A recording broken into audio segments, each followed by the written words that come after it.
I have a little secret I want to share with you related to health.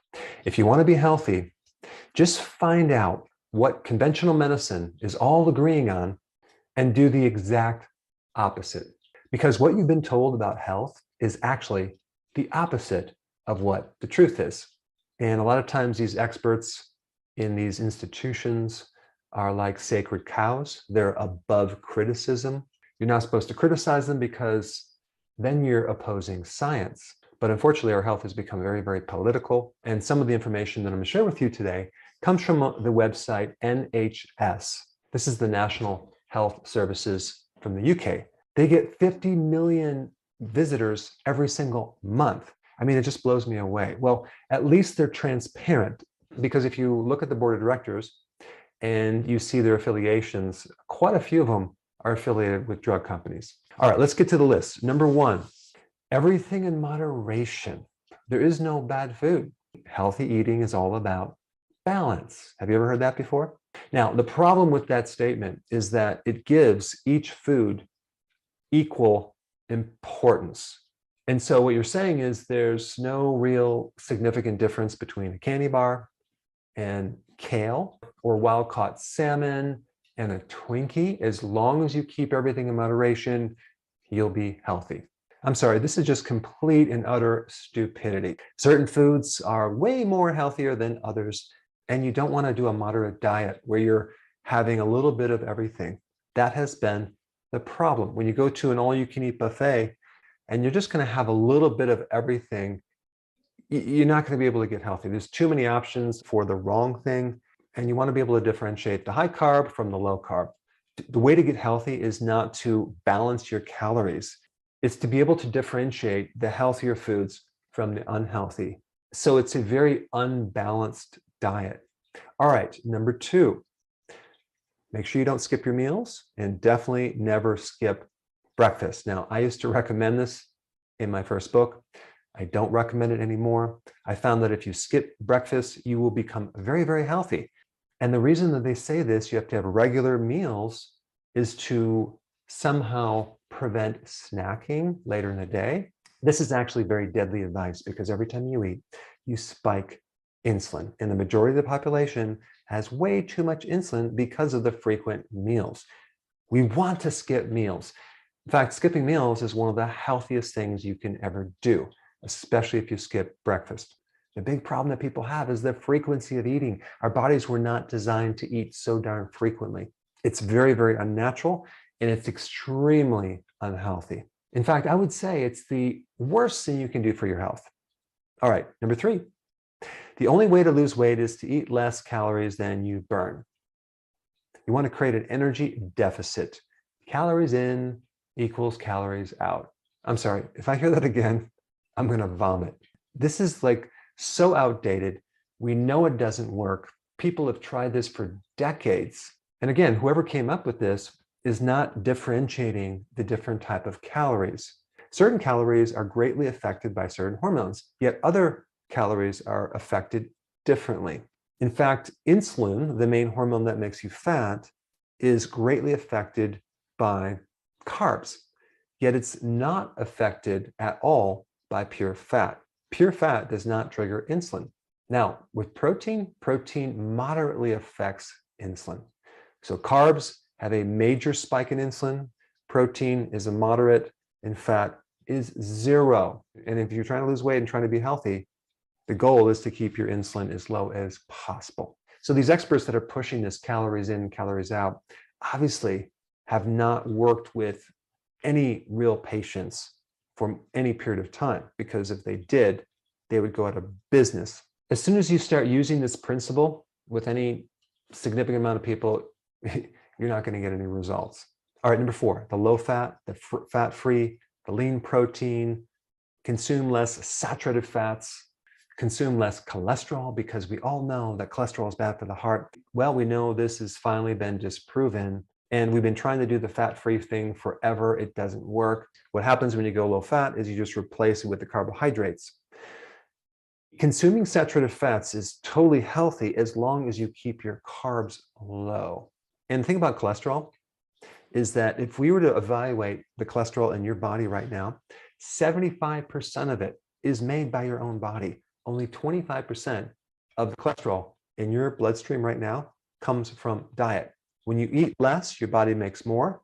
When you eat more, your body makes less. If you have high cholesterol in your bloodstream, it is not linked to heart disease.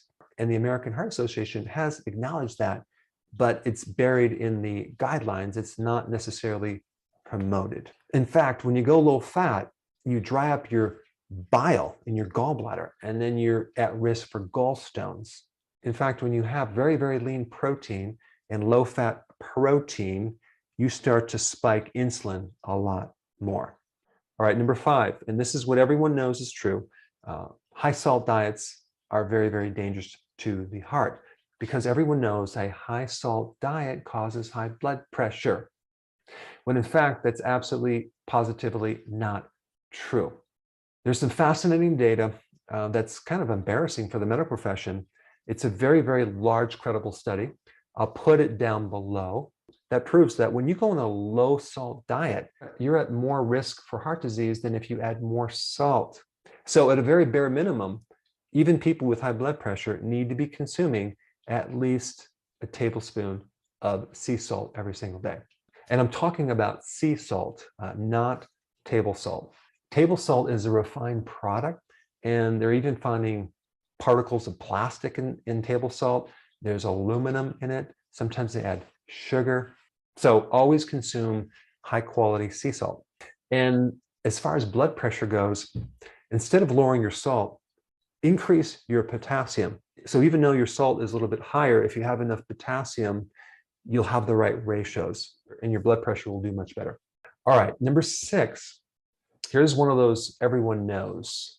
Everyone knows that obesity is a health risk and you need to lose weight so you can become healthy. When in fact, a lot of people that are trying to lose weight, gain it right back. And a lot of them end up destroying the metabolism because out of anything, the frequent dieting over and over and over literally slows your metabolism down to a snail's pace.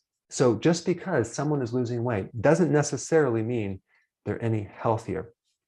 Let's say, for example, you lose weight on certain appetite suppressants, or you're losing weight with some low-calorie, poor-quality type nutrients. You may lose weight temporarily, but you're going to rebound and you're not going to look healthy as you lose weight. It doesn't really solve the problem of weight loss. So the truth is, get healthy, then lose weight. The weight loss comes as a natural consequence of creating health. Truly healthy people don't accumulate weight. All right, number 7, the brain prefers carbohydrates and glucose. All right, this is also false. The brain actually prefers ketones. In fact, if you feed your brain carbs and glucose, you're going to end up potentially getting dementia, Alzheimer's. It's called diabetes type 3. Ketones bypass the damage in the brain caused by carbohydrates and feed the neurons directly. And this is why when someone gets on a ketogenic diet, their brain works so much better. Their mood is elevated. Their cognitive function, memory, focus, concentration, all improve. In fact, if someone had Alzheimer's, the best diet they should be on is a ketogenic diet. If given the choice between glucose and ketones, if both glucose and ketones are in your blood, your brain will always pick a ketone before a glucose molecule. If you don't believe me, go ahead and get on a ketogenic diet and see how much better your brain feels. All right, number 8, you need to use vegetable oils instead of saturated fats. This advice has caused more heart disease, more problems with the eyes, more problems with diabetes, and more problems with inflammation than any other thing that I know. If you want macular degeneration, just start consuming a lot of omega-6 fatty acids. They're very pro-inflammatory. And vegetable oils sound really healthy, but we're not talking about extracting the oil out of your salad. We're talking about seed oils, okay? Grain seed oils. We're talking about genetically modified corn oil, soy oil, canola oil, cottonseed oil, all heavily sprayed with glyphosate. In fact, from my viewpoint, if you want arthritis, start consuming a diet high in omega-6 fatty acids. Instead, you should do more saturated fats in your cooking and in your food. As long as you keep your carbs low, you're going to be totally fine. All right, number 9, here's another really stupid piece of advice. Make sure you get your complex carbohydrates from whole grains. Now, first of all, I don't think I know anyone that's consuming the whole grains, okay? They usually do refined grains. Problem with grains is they have phytic acid, which blocks the absorption of certain minerals and trace minerals like zinc, which is very, very important. In fact, a very large percent of the population is zinc deficient because they're consuming too many grains. Grains spike insulin, and we already have a problem with insulin, so you want to avoid grains. Not to mention the gluten in the grains that destroys your intestine, creating all sorts of inflammation, which can then increase your risk of autoimmune diseases, which originates from leaky gut.